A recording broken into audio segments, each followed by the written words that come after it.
Hi friends, അപ്പോൾ ഈ വർഷത്തെ ദിവാലി ഞങ്ങൾ ലീഡ്സ് അമ്പലത്തിൽ പോയി ആഘോഷിക്കാമെന്ന് വിചാരിച്ചു. അപ്പോൾ അങ്ങനെ ഞങ്ങൾ സന്ധ്യയായപ്പോഴേക്കും ഡോറൊക്കെ പൂട്ടി പയ്യെ ഇറങ്ങുവാണ്. ഇപ്പോൾ ഇവിടെ ഒരു 5 മണി ഒക്കെ ആകുമ്പോഴേക്കും നല്ല ഇരുട്ടാവും കേട്ടോ.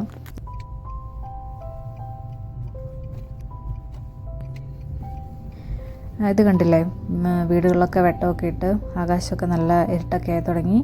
പക്ഷേ എനിക്ക് ഈ നൈറ്റ് ഡ്രൈവും കാര്യങ്ങളൊക്കെ ഭയങ്കര ഇഷ്ടമാണ് കേട്ടോ. രാത്രിയിൽ യാത്രയും കാര്യങ്ങളൊക്കെ ഒത്തിരി ഇഷ്ടമാണ്, ഇങ്ങനെ കാഴ്ചകളൊക്കെ കണ്ടു പോകാനായിട്ട്. അങ്ങനെ ഞങ്ങളൊരു 30-35 മിനിറ്റ്സൊക്കെ എടുത്ത് അമ്പലത്തിലെത്തി. അമ്പലം നല്ല രീതിയിൽ ഡെക്കറേറ്റ് ഒക്കെ ചെയ്തിട്ടുണ്ടായിരുന്നു. ഇവിടെ ചെന്ന് കഴിയുമ്പോഴേക്കും നമുക്ക് നല്ലൊരു പോസിറ്റിവിറ്റിയാണ് കേട്ടോ. ഞങ്ങൾ പറ്റുമ്പോൾ ഒക്കെ ഇവിടെ വരാറുണ്ട്, പിന്നെ ഇങ്ങനെ വിശേഷാവസരങ്ങളിലൊക്കെ വരാറുണ്ട്. അപ്പം നല്ലൊരു പോസിറ്റീവായിട്ടുള്ളൊരു അറ്റ്മോസ്ഫിയറാണ്. അതിപ്പോൾ ഏതൊരു അമ്പലത്തിലോ പള്ളിയിലൊക്കെ പോകുമ്പോഴും നമുക്ക് ആ ഒരു പോസിറ്റിവിറ്റി, ഒരു പോസിറ്റീവ് എനർജി ഉണ്ടാവുമല്ലോ. അപ്പം അതിന് വേണ്ടിയിട്ടാണ് നമ്മൾ എത്ര വൈകിയാണെങ്കിലും എത്ര തിരക്കുണ്ടെങ്കിലും നമ്മൾ ഇടയ്ക്ക് അമ്പലത്തിലൊക്കെ വരും. അങ്ങനെ ദിവാലിയുടെ പ്രസാദവും കാര്യങ്ങളൊക്കെ ഞങ്ങൾക്ക് കിട്ടി. പിന്നെ ഒരു 6:30 കഴിഞ്ഞപ്പോഴേക്കും ആരതി സ്റ്റാർട്ട് ചെയ്തു.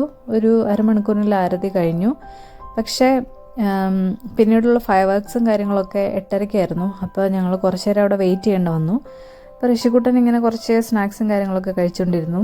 പിന്നെ ഞങ്ങൾ കാറിനകത്ത് തന്നെ ഇരുന്ന് കുറച്ച് നേരം വർത്താനമൊക്കെ പറഞ്ഞ് അങ്ങനെ ഇരുന്നു. ഇത് കണ്ടില്ലേ, വീക്കെൻഡൊക്കെ ആയിരുന്നു, അന്ന് ഫ്രൈഡേ ആയിരുന്നു. അപ്പോൾ വീക്കെൻഡൊക്കെ ആയപ്പോഴേക്കും പിള്ളേരൊക്കെ പീച്ചയൊക്കെ വാങ്ങിച്ചുകൊണ്ട് പോവുകയാണ്. പിന്നെ നല്ല ബ്ലോക്കും കാര്യങ്ങളൊക്കെ ഉണ്ടായിരുന്നു കേട്ടോ. അങ്ങനെ ഒരു 8:30-ഒക്കെ ആയപ്പോഴത്തേക്കും ഞങ്ങൾ പിന്നെ അമ്പലത്തിൻ്റെ അങ്ങോട്ടേക്ക് ചെന്നു. അവിടെ ഗ്രൗണ്ടിലാണ് ഫയർ വർക്ക്സ് നടക്കുന്നത്. നല്ല തിരക്കും നല്ല ജനക്കൂട്ടം ഉണ്ടായിരുന്നു. ഇവിടുത്തെ ഒരു പ്രത്യേകത എന്ന് വെച്ചാൽ പല പല സംസ്ഥാനങ്ങളിൽ നിന്നുള്ള ആൾക്കാർ ഈ ക്ഷേത്രത്തിൽ വരും. അപ്പോൾ നോർത്ത് ഇന്ത്യൻസും അതേപോലെ സൗത്ത് ഇന്ത്യൻസും എല്ലാവരും കൂടെ കൂടിച്ചേർന്നൊരു ഭക്തജനങ്ങളാണ് ഇവിടെ വരുന്നത്. അപ്പോൾ നല്ലൊരു നമ്മളിങ്ങനെ വിശേഷാവസരങ്ങളൊക്കെ ചെല്ലുമ്പോഴേക്കും നല്ലൊരു അന്തരീക്ഷമാണ്. പിന്നെ ഇതാ കണ്ടില്ലേ, ഒരു 8:30-ക്ക് സ്റ്റാർട്ട് ചെയ്തൊരു അരമണിക്കൂറോളം ഇങ്ങനെ ദിവാലിയുടെ വെടിക്കെട്ടും കാര്യങ്ങളൊക്കെ ആയിരുന്നു. നല്ല ഭംഗിയായിരുന്നു കേട്ടോ. നല്ല വെറൈറ്റി ആയിട്ടുള്ള കാര്യങ്ങളായിരുന്നു. ഞങ്ങൾ കുറേ നേരം കണ്ടു, തീരുന്നവരെ കണ്ടു. നല്ലൊരു അറ്റ്മോസ്ഫിയർ ആയിരുന്നു അത്.